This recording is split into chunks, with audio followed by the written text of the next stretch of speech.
நம்ம நேற்று கோடு போடாத பேப்பரும் கோடு போட்ட பேப்பரும் மிஷினில் தைச்சதை பார்த்தோம்.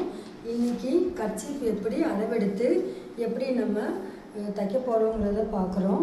அதுக்கு முன்னாடி இது வந்து டேப்பு. இந்த டேப் வந்து இந்த சைடு வந்து மீட்டர். இந்த மீட்டர் வந்துட்டு நம்ம எதுக்கு தேவைப்படும் அப்படின்னா துணி வாங்குறதுக்கு தான் தேவைப்படும்.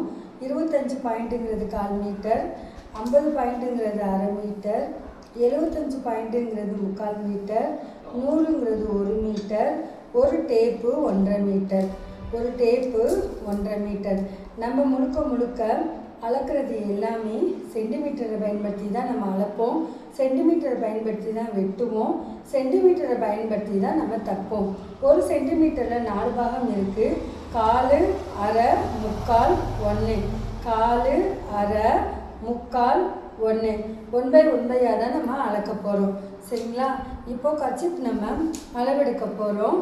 அது உயரம் 10 கூட்டல் 1 11, அகலம் 10 கூட்டல் 1 11 எடுக்கிறோம். நம்ம இந்த இதில் நம்ம உயரம் 11 எடுக்கிறோம்.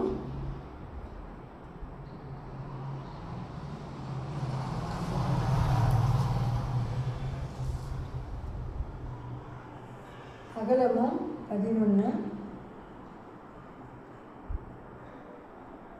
நேர்படுத்திக்கிறோம். உயரமும் 11 அகலமும் 11 எடுத்து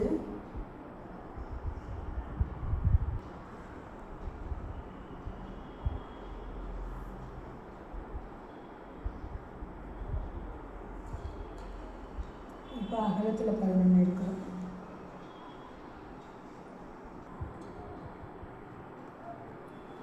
உயரமும் அகலமும் 11 நம்ம எடுத்துட்டோம். இப்போ நம்ம என்ன பண்ண போகிறோம்? கட் பண்ண போகிறோம்.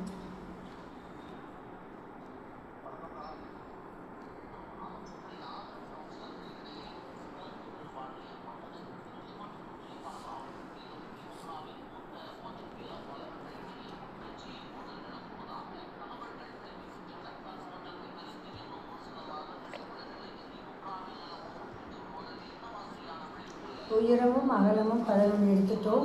நம்ம எப்பயுமே தைக்கிறதுக்கு முன்னாடி ஒரு சின்ன பிட் எடுத்து நம்ம என்ன பண்ண போகிறோம்? இந்த துணியில் தான் நம்ம தைப்போம். அப்போ தான் நம்ம உள்ளே இருக்கிற பிசுரெல்லாம் இதுலேயே வந்துடும். இப்போ நல்ல துணியில் தைக்கிறப்ப நமக்கு எப்பயுமே நல்ல நீட்டாக வரும் நமக்கு. சரி, இந்த வீடியோ பிடிச்சிருந்துச்சுன்னா லைக் பண்ணுங்கள், ஷேர் பண்ணுங்கள், பெல் ஐக்கனை கிளிக் பண்ணுங்கள்.